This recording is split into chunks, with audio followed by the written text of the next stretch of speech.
What's up, everybody? I'm Katie. And I'm Morgan. And this is For Your Misinformation. We are two Midwestern feminists here to break down the political news that you need to know without the misinformation that you don't. Let us break down the problem and tell you what we're doing and what you can do to help solve it. Hey, everybody. I just want to say that, yes, on January 6th, 2021, neo-Nazis and conspiracy theorists stormed the United States Capitol. I don't want to pretend like we didn't notice that. We did. This episode was recorded before that. Trust me, we have thoughts. We will be sharing them probably next week. We definitely need to talk about the fact that I think anybody listening to this could have predicted this. This coup attempt wasn't spontaneous. It was orchestrated by domestic terrorists in conjunction with the current Trump administration and clearly with the help of complicit members of law enforcement and the military. So there's a lot to talk about, but that's all we're going to talk about it today. The rest of this episode is an interview, and it's about local government. So let's take a break from that shit show that is national politics and talk about how we can affect change in our own communities. So I hope you enjoy it. So today, my guest is Amy Burrell, who is running for local office in Orlandpark, Illinois. Amy is a research technologist at Northwestern University, and she moved to Orlandpark with her husband in 2018. Amy, thank you for joining me today. I'm so excited to talk to you. Of course. I'm so glad to be here. Big fan of the podcast. I think what you're doing is great. I really wish I knew about this in the beginning of the year when I was trying to get more involved with politics, but glad to have caught up and have listened to you on this journey, and it's really important work what you're doing. So thank you. Oh, thank you. I'm so happy to hear that. I hope this is useful for, anybody at all, but I'm so glad to hear that. Great. Okay. So when is your election and what is it that you are running for? Yeah. So, our election is April 6th, 2021. And so, this again is in Orlandpark. So it's a southwest suburb of Chicago. And, I have been coming to Orland all my life. I actually grew up in a town a little bit north of here, but love Orland. It's a great area, and I'm glad that we have moved here. But I am running for trustee, and it's very exciting. I'm actually running on a slate with 4 other very hardworking individuals, and we're all here because we care about Orland, and we want to get involved, and we want to bring Orland back and make it the united, friendly town that we know it should be. Unfortunately, our current mayor hasn't done the best job of this. During his election 4 years ago, he was backed by some pretty major Republican entities, and that changed the game here for Orlandpark. When you're representing a community that's as diverse and local as Orland is, you can't bring partisan politics in, right? Like that's just not the representation of the whole community. So he got some really Republican sponsors, and the tone of the town has been very divided since.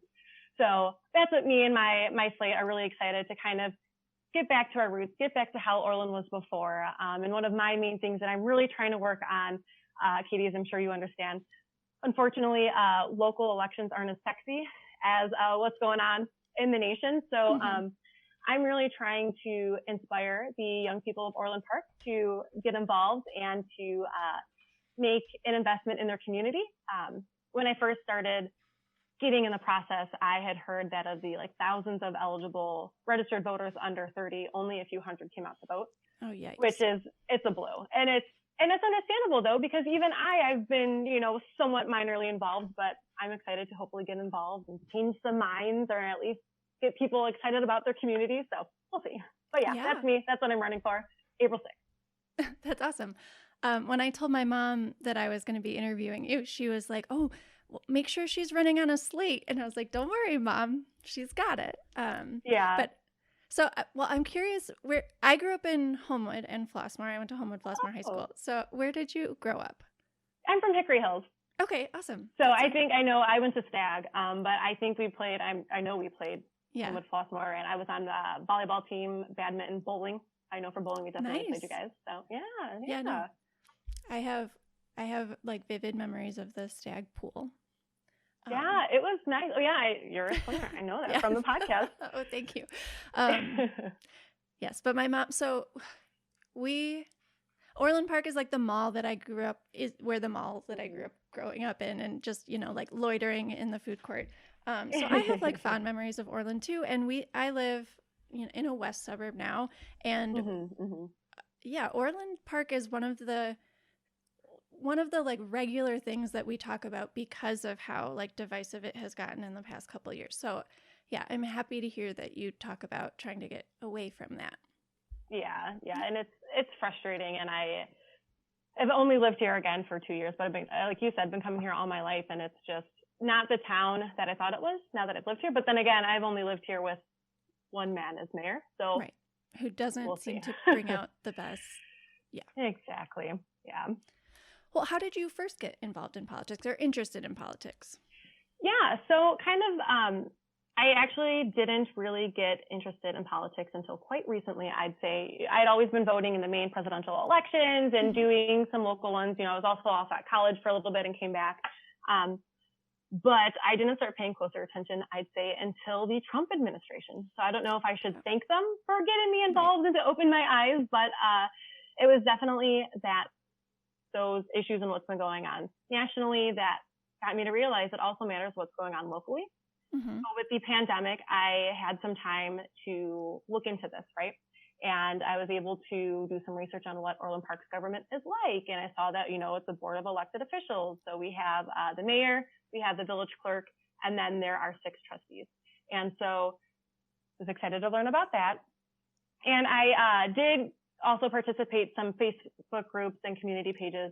We helped form a anti-racism group of Orland Park, and we did some events through there, but then also I wanted to get more involved, and I was an election judge for this past presidential election. Cool.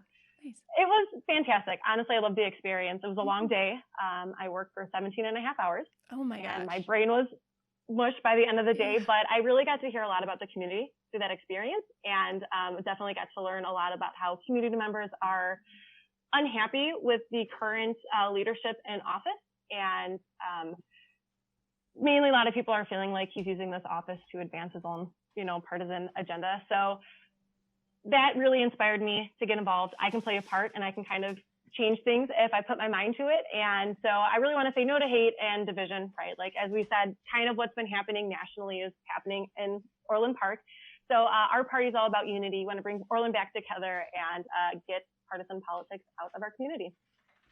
That's great. I love to hear that you took time during the pandemic to be grow and get better. I don't know. I mean, I guess I've been doing this, but I've also been eating a lot of just like plain bagels with butter, which is like, why? That's not helping anybody. I will say that while I was doing this research is when the quarantine 15 happened a bit. And, that's good though. I needed some moral support as I was looking into things, but yeah, it was, and we're always talking about having to get involved locally. And I just thought it was time I actually put my money where my mouth is and at least look into it and see what happens. And then when this opportunity came and I heard about I could run as trustee, I jumped on it. And I was super excited because, again, I get to put my money where my mouth is. I get to actually get involved and speak on behalf of my community, which is so important. And currently on the board, there are 2 elected trustees that are female. And then the rest are male, including the mayor and the village clerk. And that's just another important thing, I think, is getting out there and getting more women in Orland and getting in representation for everybody. And I think our slate is one step closer to doing that. So, yeah. I know, and you're right. Like, people pay more attention to national politics. Like, local politics is not as sexy. But you can make, like, the difference you can make is so much bigger. So if you're listening to this and you are local to Illinois, like, make this your fight. Like, it's between now and April, like the national elections, by the time this comes out, the Senate elections in Georgia will be over. Like, make this your project. And if you're not from Illinois, we would love to have you, but also find your divisive official near you, find your Amy who is running against them and support him or her, hopefully her, but yeah, okay, so that's great. Yeah. And so what does a trustee specifically do? Yeah, so trustees are basically like any other elected representative of the town. So we're speaking on behalf of our community and doing things like voting on budgets, mandates for the town. People ask me all the time, what is a trustee? So I say, I know Hickory Hills, they had an alderman. My friend's dad is an alderman. So that's what I was going into this. I'm like, oh, if he can do it, I can do this too. It's going to be great. But so yeah, older men or women, city council persons. Basically, I tell everybody I'm a version of Leslie Knope, and that seems to resonate well and people can understand. So yeah, I'm really excited to get involved in doing this, and I'm learning from a lot of other individuals like Dan McLaughlin, who's on my slate for mayor. I'm going to be learning from him. He was a trustee before he was mayor, and we've got other great people on the slate that have experience, and it's going to be a great tool and resource, and looking forward to it. Yeah, hopefully. That's exciting. So you're in a town that is like a lot of other towns in this country. It's like a microcosm, and it's happening everywhere. And so we have this Trump-like guy who has these like strongman qualities, these like authoritarian tendencies, doesn't tend to listen to experts in science, and tends to veer, a different way.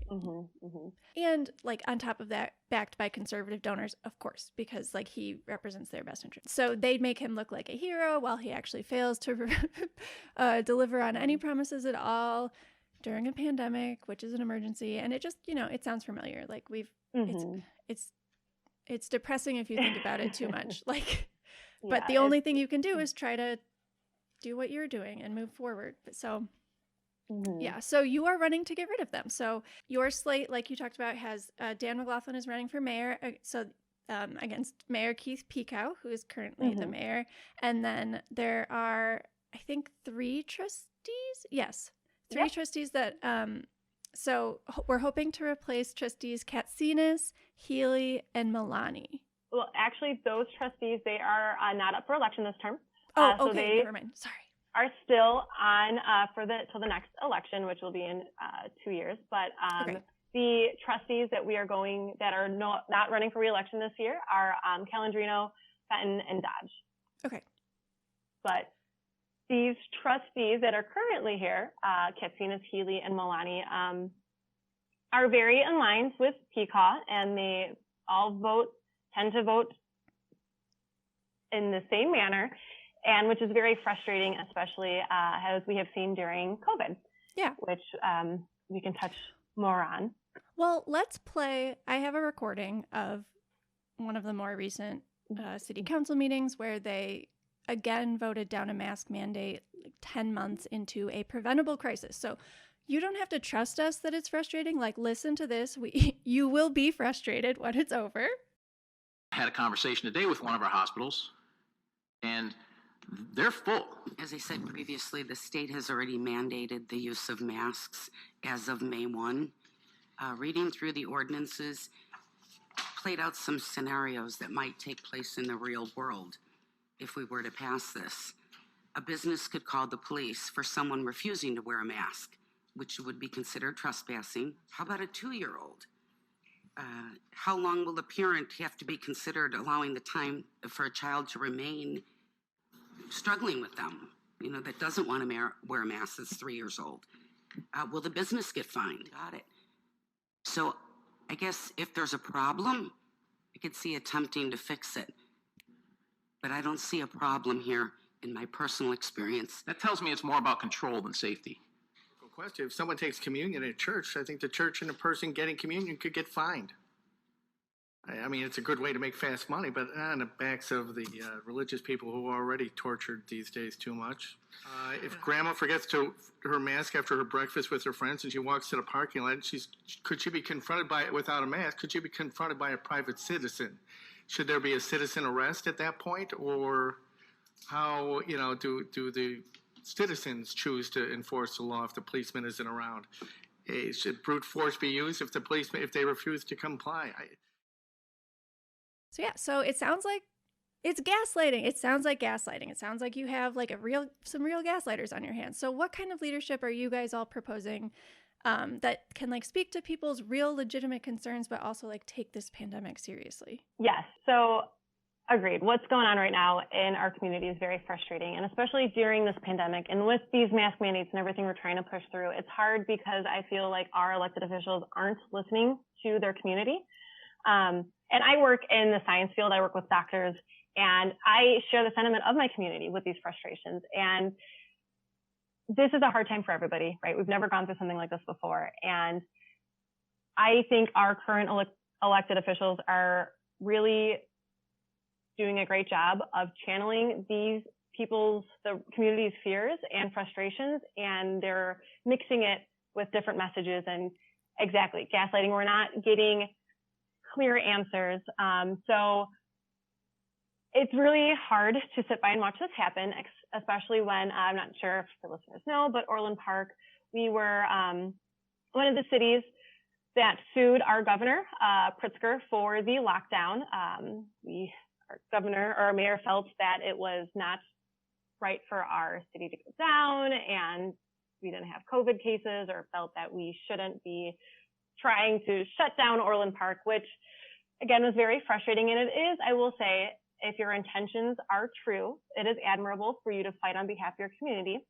But unfortunately, in this instance, it did not really seem genuine, because he went and spent hefty penny of taxpayers' money, over $60,000, for this lawsuit, and came back with nothing. Yeah. So exactly, what's going on with Orlandpark now? We're still dealing with COVID. We're not any further open than any other town in Illinois, and we're not out of the COVID woods yet. But what did happen, though, is this put Mayor Keith Pecaw's name on the map. And now people know, oh, look at this guy. There's something to him. So unfortunately, it just seemed like Orlandpark became a pawn in his political schemes, and that's not what we're about. Keith Pecaw and his plate run on a committee called People Over Politics, but issues like this are really what make me think it's politics over the people. Yeah. And again, it's frustrating. And so what we're looking for, what I want in a leader of my town, is somebody who's going to listen to the concerns of the community and work with them, but also listening to science and the experts in the field as well. So that's what, again, I'm excited. Dan McLaughlin's running for mayor with us again. He was the mayor for Orlandpark for over 2 decades, and he's been a public service servant all his life, and people have enjoyed supporting Dan.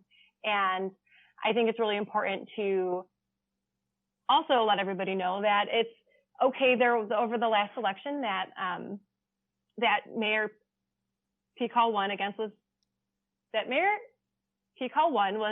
Dan. And so during that time, there were some different situations going on in Orland, and Pecaw used that and misinformation to misguide the community, which ultimately led to Dan losing the election and got Pecaw in place. So our campaign, we're totally open, we're totally transparent, and willing to correct any misinformation that's out there. We just want to show that, again, Dan was painted as this man that doesn't care about his community. He's a career politician, but he's a public servant, and he wants to be there for Orland and support his community. So that's what, again, I'm excited for. I've mentioned before, Dan has so much information and so much experience, and me, someone who's starting new in this field, can only benefit from having him on my slate and the rest of the guys on my slate. He's just an inspiration, and we genuinely love Dan, and that's what I'm looking for in a leader. And he listens, and he's going to do his best, just as I hope to, for my community. I'm glad that you pointed out, because it's a formula that they use. You know, they're just playing by it. It sounds like dramatic to say that he's using the authoritarian playbook, but that is what he's using. You use when people are especially polarized and divided like they are right now, you can prey on that, and lots of people are. So notice, like, he's not the only one doing it. You can notice if it's happening in your town. They prey on that division, use misinformation, and it works. It works. Exactly. And it's like, and it's frustrating. We have to start learning from our mistakes. Well, and it's just the other thing too, I think, is it's hard with that misinformation. It's hard as a citizen of the community who maybe doesn't have time to get involved, right? And doesn't want to look into these things. So it's easier, as we've seen nationally and otherwise, to just accept what you're hearing. And you see something, oh, that man's doing X, Y, and Z. I don't like him because I don't support that. But you have to make sure that these are factual statements, and you're going back to the source. So that's a frustrating thing. And you can only work so hard. And that's what, again, our transparency is all about our campaign. And we're willing, we want to talk with people and we want to help correct any misinformation, and just with our goals and what we stand for Orland, it's just talk to us, Yeah. It's fun. It's great. Is there anything that you'd like to say to people who are also thinking about running for office? Like, are there any skills that you feel like you have that are going to lend themselves well, or what made you feel like you would be a good person for this job? Yeah. So I would say, first of all, don't be intimidated by politics. Don't have any experience? Me either. So it's great that online there are a whole bunch of resources, especially if you're a woman looking to get involved with politics. And again, this is just why I love this podcast, because we need more representation for a diverse group of people, and women especially get involved. Go on Google. There are so many different organizations that I looked into, and even locally here in Illinois, but nationally, people want to help you because people want to hear your voice. So don't let the politics scare you. As long as you have a concern and you want to speak on behalf of your community, I think that's really important. And then also, I would say being able to listen with an open mind is very important, because again, the point of being an elected official is to speak on behalf of your constituents, right? So being able to listen to the concerns and, whether it's a small business, whether it's your neighbor, whomever it is, and maybe you don't agree with them personally, but you're representing them. So you need to make sure that you're listening, you're taking these concerns seriously, and you're going to do your best to represent them. So those are very important, I would say. And, but again, don't let anything scare you off. You can do it. If you have a care, if you want to get involved, there are so many ways to do it. And I think it's the best for the community to do so. Yeah. I can't agree more. There are, like, She Should Run is a good one. Yes, a good organization. But yeah, I mean, we need more representation. Half of Congress is, I should take out. Girlfriend, this is about national politics, but yes. It's half hard. of Congress is millionaires. Like, everything is so messed up. Please put more women in charge of stuff. And it's one step at a time, one woman at a time, and we're all here to support each other. And I've had a lot of good responses from the community, especially when they hear a young woman. I'd like to think a young woman would be great. Mm-hmm. And I'm glad that the community is also thinking so, that we need fresh blood involved, new ideas. And how we're going to make Orland move forward. Yay, that's exciting. Okay, so you talked a little bit about the rest of your slate, and you call it's the One Orland slate, right? Mm-hmm, mm-hmm. And so what does that mean, and how does that happen? So I had no idea what a slate was until I was approached and said, want to run on a slate? And I said, what? So it's actually, I'm really grateful that this is how things are done, and this is the opportunity that I have, because when you're running on a slate, it's not just about the one individual. It's about the entire party and the goal to move forward and, help support everybody in there. So it was great when you go out. So in order to get on the ballot to be elected for on the election, you need to collect signatures on the petition. So it was fun. We're going out. I had the petition. Everybody's names were on there. It's who I'm running with. And again, I've got a mayoral candidate. We've got a village clerk, and then the 3 total trustee positions. So you just feel some camaraderie there. It's not just you alone. And again, we're tackling this as a group. So I've really enjoyed it. And we're made up with a bunch of different people from many different political persuasions, which is very important. And as again, we've mentioned, it's at the local community level, you can't just be right or left. You have to be an independent because you're representing your community. So our slate is great. We all have different ideas, but we all know how to put our own thoughts aside and able to work together to support Orland and keeping partisan politics out of our town. There's no place for that here. Yeah, that's great. That's so good to hear. Yeah, it's fun. And again, like the other guys I'm running with, we got Dan McLaughlin for mayor, okay, Patrick O'Sullivan for village clerk, okay, and then Amy Burrell for trustee. Yes. And then we have Chris Kasner and Derek Rinaldi. And it's a great group of people. I've really enjoyed getting to know them. We each bring something unique to the table, and there's more information about us on our website too, which I will plug, but I'll plug now too. It's www.oneorland.com. So check us out. And it's honestly been an incredible experience so far. That's awesome. So this will come out on January 11th. So it'll be just 3 months until your election, right? Wow. Yeah. Yeah. That is nuts. A lot to do until then, but we've got this. Okay. And why should people, I guess, you've already made a very good case for why people should vote for your slate, but what's your elevator pitch for why people should vote for you and your slate? Definitely. So I would say why you should vote for Amy Burrell, I have a few good reasons. My first main one is that we have a lack of representation for our community. As I said, there are only 2 women on the current board right now, and no one appears to be younger than 35. So I think diversity is important, and our slate's only the beginning, right? We've got a long way to go. Orlandpark has a diverse community, and that deserves representation. So one of my goals, hopefully as trustee, is to bring people from all over Orland out to get involved, whether it's just by voting, whether it's by participating in the community. But I really think that's something that our town needs, that every town should need. So again, if you're not just from Orland, if you're not just from Illinois, wherever you're from, check out your local government, because why not? What do you have to lose, right? Mm-hmm. You're mad about something, go talk to somebody about it, right? So trying to really inspire that, because I feel it and it's very important. But another thing is kind of more specific to Orland is that, again, trying to get mostly young people out, but we have a lot of unutilized areas of Orland. And again, you've been here, Katie, you know, a lot of it is built heavily upon corporate brick and mortar stores, Mm-hmm. which is good, but we've also learned, especially during this pandemic, that you can't just rely on that, right? Okay. So there is this area, I take the metro, I work in the city, so I take the metro down every day, and this area called the Triangle was a program that Dan McLaughlin tried to get up and coming, and unfortunately, nothing's happened with it since Dan's been out of office. So to me, that's really important. I believe you're from LaGrange. Downtown LaGrange is what I aspire to live in, and it's just, downtown LaGrange is beautiful, and I want to bring that to Orland. I think that's a great area. Again, right off the metro, get all these mom and pop shops, get some, you know, entertainment systems, and like a bottle and bottega.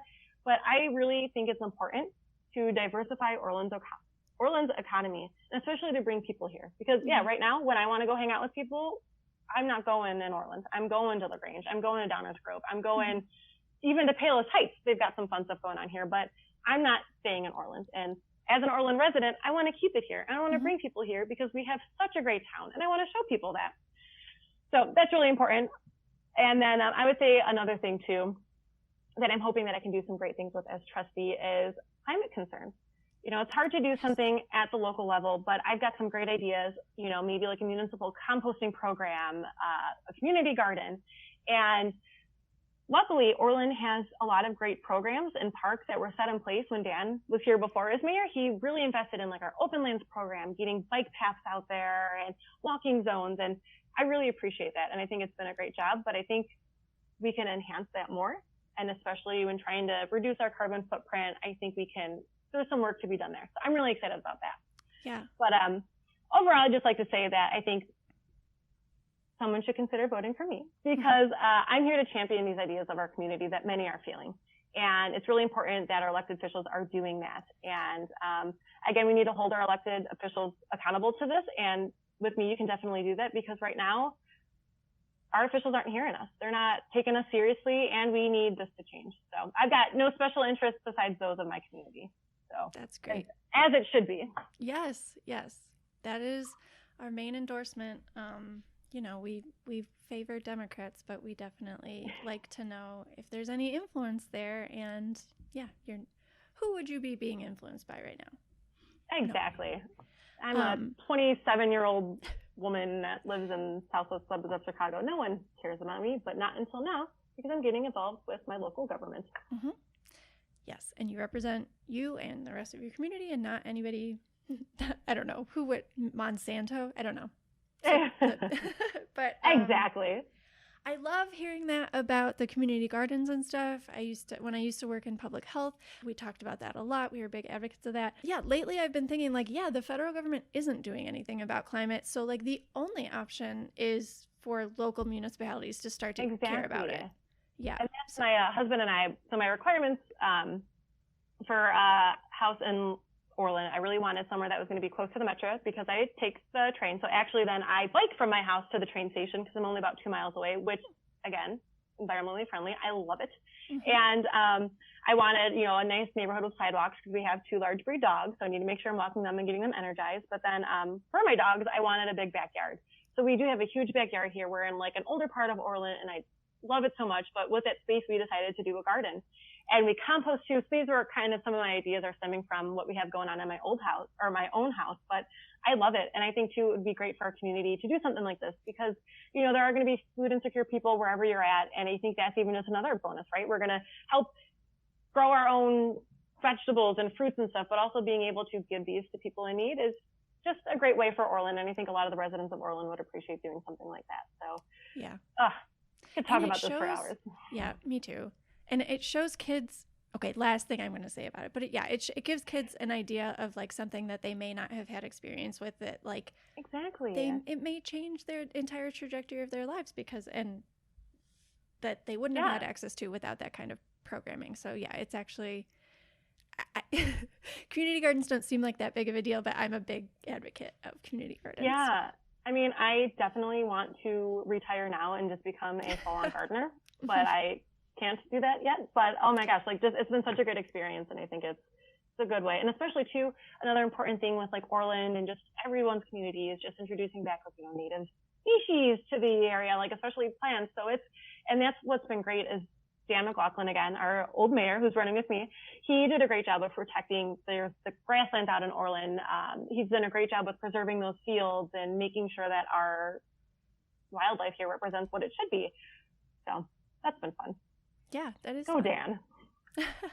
Okay, so this is kind of a two-part question, but so why should we pay just as much attention to local elections as national elections? Actually, answer that first, and then I'll ask you the second part. So the thing is, guys, locally, these local elections is where you have the most power, is where your vote's going to make the most difference because this is in the community that you're living in. And unfortunately, most of these elections are just the older generation going out to say something. So we just tend to see a lot of, you know, their views being reflected in your community. But this is where real change happens. And that's what's so important. And again, it's great. We need to be aware of what's going on nationally, but locally, that's the bread and butter. That's where, you know, you can say, I've done the best I could for my community because you're paying attention. You know, what happens with your schools, what happens with your libraries, what happens with your roads. A lot of this is all happening. It's all happening at the local level. So paying attention to that is just so important. So important. Because that's where your voice is going to be heard. And that's why you want to elect officials that are going to listen to your voice. Yeah. Also very important. Donald Trump is kind of an aberration. Like okay, this is also a pet peeve of mine. He did have a career in politics before 2016. He likes to pretend that he's a newcomer. He's not. But people saw him as a newcomer. They saw him as the character on The Apprentice. But that is not usually how people like that come to power. Usually they come to power through democratic institutions. I mean, and he did get democratically elected in 2016. But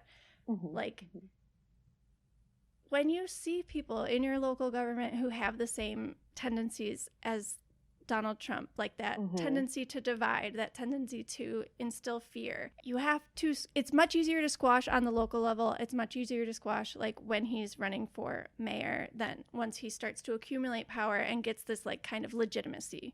It's one thing if he's like a one-term mayor and we're like, no, just no. Exactly, because it's just, again, frustrating because people like this, they're not doing it for the betterment of their community. We can see that there's an agenda to it. Again, with all that's going on in Orland, it's not based on our community. And that's the frustrating thing is we care. I care so much about Orlandpark and I want to make a difference. But when we have elected officials that just seem to be furthering their own political agenda, and this is a stepping stone for them before they go off to X, Y, and Z, that should matter because if they don't care about where they're from right now, are they going to care about what they're doing in their next position? So it's hard. And again, it's a lot of just trying to educate people about what's going on locally, but it is so important because people start here and they start locally and then they can move up. And if, as you said, if we're not paying attention and doing our best to make sure that we're electing the most qualified or the most dedicated public servants, then things can get pretty hairy. Yeah.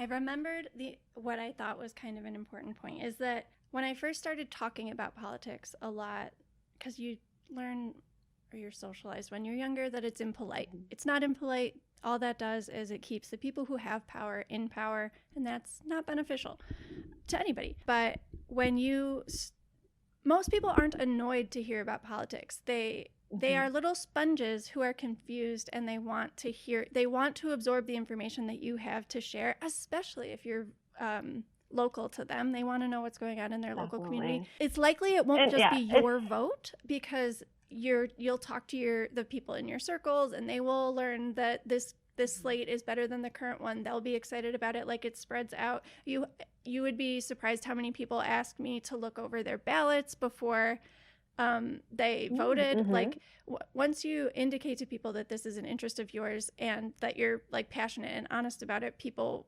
want to talk to you, and it impacts them too. So, like, yes, your vote in Orland Park counts a lot more than your vote for Joe Biden, but it magnifies it even more, because like your social circles will hear how much you care about it. And again, like, if you can just imagine if everybody just cared a little bit more and paid a little bit more attention to what was going on with their local government, can you just imagine what that would be like? Yeah. And I know, and it's so intimidating and it's so scary. When I first started looking into all this, I was freaking out because, oh my gosh, there's so much to Orland's history. I have to go back to John Humphrey, who was senator of Illinois at some point in time. I'm like, I have to learn everything there is about Orland, because I want to do my best to represent this town, but it's not necessarily that. And things are going to come, and I'm sure it's going to be a learning curve, but that's what this is about. And I was actually talking to community members. I've been doing phone calls, and it's been great to hear, because one guy was just saying that he doesn't expect perfection from his community elected officials. He just wants somebody who cares. And right now, he was saying too, they don't care. And when he's got such a, just a plain threshold of just caring about Orland as his only requirement, and your people aren't doing it, then they gotta go. Right. Yes. So that was just comforting to me. And I was like, thank you, sir. Like, I'm going to try my hardest, and I can't wait to represent you. But, that's so nice. This will be good. Yeah. It's been fun. And that's what I really enjoy. Again, Katie, like, I've enjoyed talking to people throughout this whole experience so far, because I'm a people person, and I studied animal sciences at the University of Illinois, and there I was able to participate. I was in an agricultural sorority, and we were a professional development sorority. We were focused on the advancement of women in agriculture, but agriculture is a male-dominated industry, so this is applied to my professional life and the science industry, and then also now political field. And just that experience, that inspiration from those women have just really, I've been feeling it with me as I've been moving along, and I've been talking to these people and just trying to be a leader, is just by listening to your community. I keep saying this. I'm so sorry to everybody listening if this is so redundant, but I just can't stress how important that is for your elected officials. They should be listening to you. Yeah. Well, yeah, and nobody's perfect. It's silly to pretend that they are. Like, all we can ask is that, like, people are transparent about, if they feel like they make mistakes, transparent about it and about the reasoning, and like internalize that and move forward and make better choices next time. Yeah. Just exactly. You're just humans. We all are. Okay, so remind me one more time when the election is, and then tell me how we can find and support you. Oh, I will do all of those things. So again, everybody, the election for this is Orland Park is April 6th. I've got some dates and things to throw at you. So you will be able to register and vote the same day, and there will be early voting options available. But if you are uncomfortable heading out to the election places, there is mail-in voting available for you. So ballots will start going out February 25th, and the last day to request a mail-in ballot is Thursday, April 1st. So pay attention to that. As we get closer with social media, we will be flooding all of the information so everybody's aware. And as far as finding us and supporting us, guys, this is going to be so exciting. So I am on Facebook, Twitter, and Instagram. Check me out. I am Amy Burrell, OP.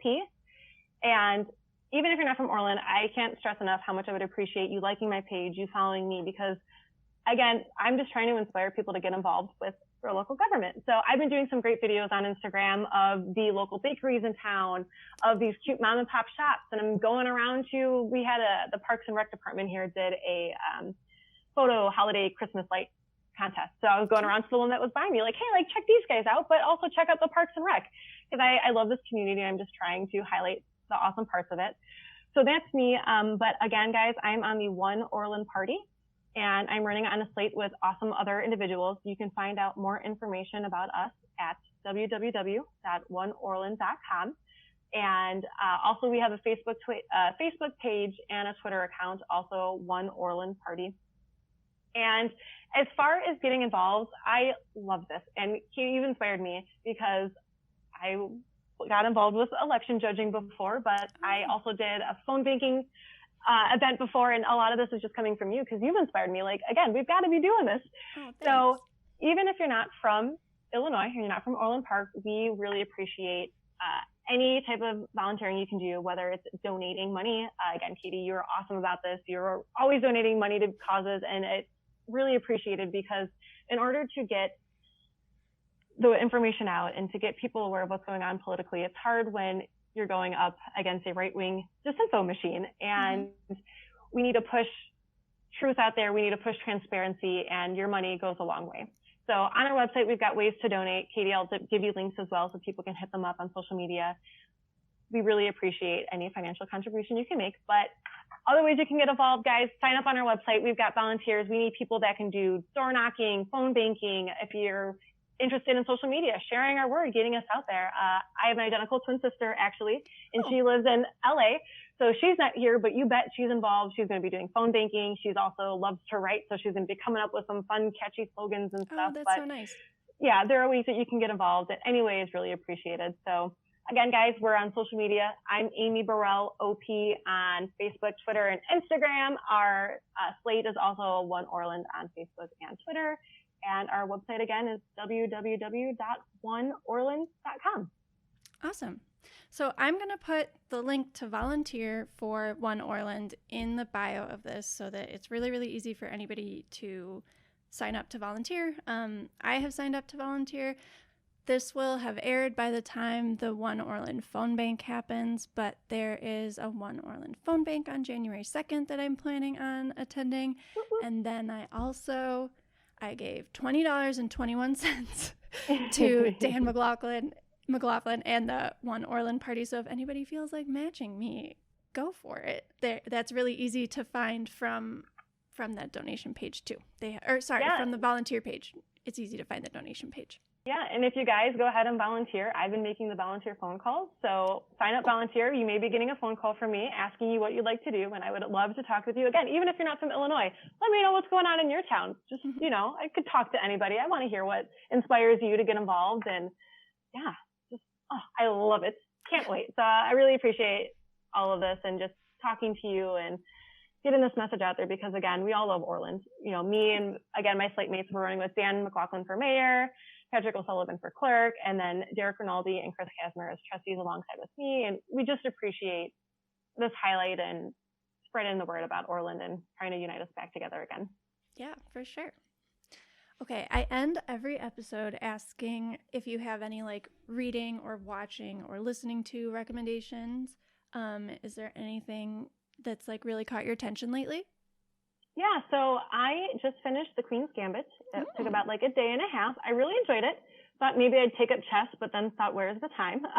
So that was really good. Chess does not appeal to me. So many people on social media have been like, oh, I'm going to take up chess because of the Queen's Gambit. And I have no interest in learning how to play chess, but it's good for people who do. I played once on my Nook many years ago. I got a Nook for Christmas, and it had it had chess in there instantly downloaded. And so I tried playing on there, and I don't even think I got past a few moves. I didn't understand. The only chess I'm really interested in actually is probably Wizard's chess from Harry Potter. So if that can't happen that way, then I guess it's fine.